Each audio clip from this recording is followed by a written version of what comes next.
Hello పిల్లలు. ఒకప్పుడు అడవిలో గజపతి అనే పెద్ద ఏనుగు ఉండేది. కాని ఆ ఏనుగు మంచిది కాదు.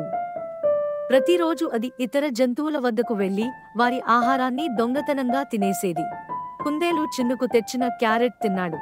కోతి సేకరించిన పండ్లు అన్నీ తినేవాడు. ఇలా ఏదైనా తినేసేవాడు గజపతి.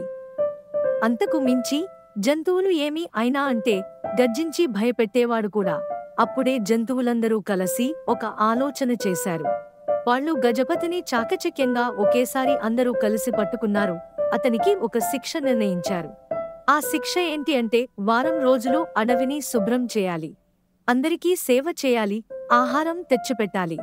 ఆ శిక్ష వల్ల గజపతికి చాలా బాధైంది. అతడు జంతువులకి సారీ చెప్పాడు. ఇప్పుడు నుంచి నేను నిజాయితీగా ఉంటాను అన్నాడు. అప్పటినుంచి గజపతి మారిపోయాడు. ఇక ఎవరూ అతన్ని చూసి భయపడలేదు. అతనితో స్నేహం కూడా చేసుకున్నారు.